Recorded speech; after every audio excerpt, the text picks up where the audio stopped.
have a look at that. It's miles up. Oh, it's nearly taken someone out in the stands. That was a flat six right under the stand there, the George Giffen stand. Hey guys, Behram here. Just want to keep this super short and cut right to the chase. Pakistan begin their second and final test match against Australia in this series tomorrow at the Adelaide Oval. And I just wanted to record this super short video just to discuss both sides' chances and squads.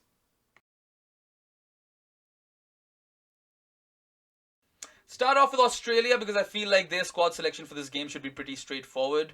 I feel like they're going to go in with the same unchanged 11, and I feel that they should go in with the same unchanged 11 into this test match because their top 4 batsmen are in serious form and are really clicking off the field as well. Both Joe Burns and David Warner were splendid in that previous game, put up a solid opening stand of 222 runs. And they're also sharing pleasantries over social media about each other. So this opening pair looks extremely happy and comfortable to be opening the batting for their country in each other's company. And then they're followed by Marnus Labuschagne and Stephen Smith at 3 and 4. Now these two batsmen have scored the bulk of Australia's runs in the recent past.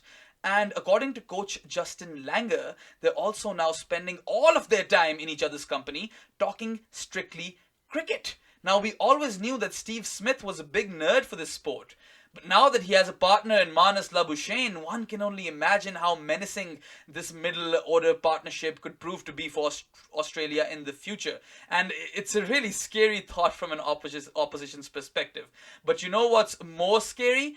It's the fact that this top order is complemented by the best bowling quartet in the world in Test cricket. I've said this before, I'm going to say it again. Mitchell Starc, Josh Hazlewood, Nathan Lyon, and Pat Cummins. They're the best bowling attack in Test cricket currently, in my opinion. And do remember that this Test match is being played at the Adelaide Oval under lights with the pink ball. It's a day-night test, and there's more lateral movement off the pitch for the fast bowlers, at least in those conditions, and you can expect those fast bowlers to be more potent, more lethal, and Pakistan would really have to bat out of their skins to post a respectable total. Lastly, I think Australia have a really intelligent and shrewd captain in Tim Paine. He's led the side really well, very, very maturely after that ball tampering scandal. And I think that he's very, very funny behind the stumps as well. So some really nice humor for the viewers and the players, I'm sure. So I think Australia, the home side, look extremely fearsome going into this test match and are definitely favourites. It'll take a special effort from Pakistan to hold them back from winning this series. Moving on to Pakistan, it's a camp under a lot of pressure, especially captain Azhar Ali and coach Misbah-ul Haq.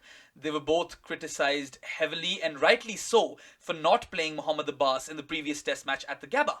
Mohammad Abbas is Pakistan's premier test fast bowler. He's taken his wickets at an average of around 18.8, and against Australia his figures are astronomical.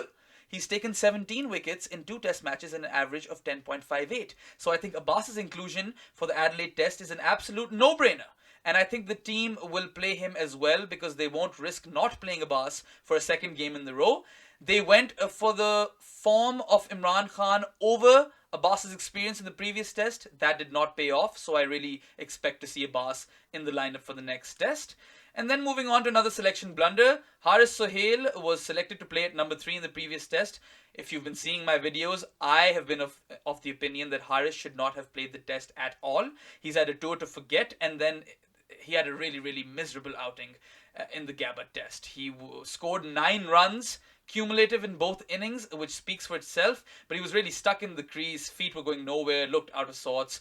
I expect him to be dropped, at least hope that he will be dropped, and I expect Pakistan team management to bring in either Imam or Abid Ali in his place. Now, either one of those, whoever is brought in, will slot in as an opener with Shan Masood, which will allow Azhar Ali to step back into his number 3 position, his preferred position. He's scored the most amount of runs over there in his test career. He's been really successful as a one-down batsman for Pakistan, so I think that will bode really well for Azhar, who is also the captain now and really needs some runs under his belt after a mediocre 2 years or so in test cricket.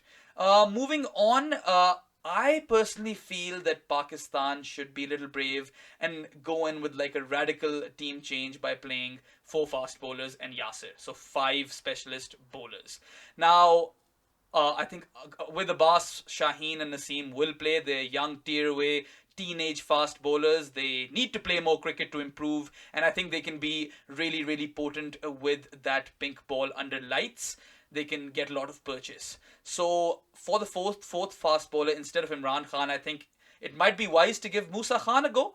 I mean, he's young as well, and he's also quick. He's probably raring to go, really fresh. And you might as well try him. I mean, we've tried Imran, right?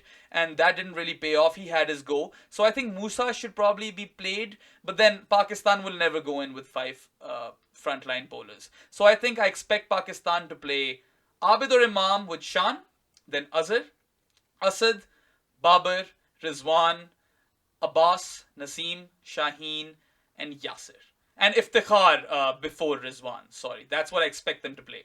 But I would like to see Pakistan play Azhar, Shan, Iftikhar at 3. I think that, yes, he had a really poor game in the previous test, but he's been scoring a lot of runs recently, hitting the ball really cleanly, so I think he deserves another go. And, might as well play him at number 3 because both Asad and Babar have gotten runs at 4 and 5, so I wouldn't move them around. And then Rizwan at 6.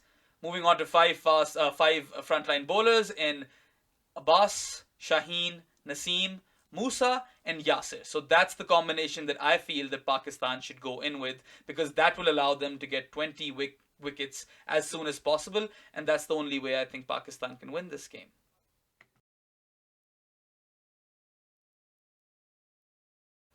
As for the chances for each team going into this test match, I feel Australia are heavy, heavy favourites. They are the home side. They know the conditions better than anyone else.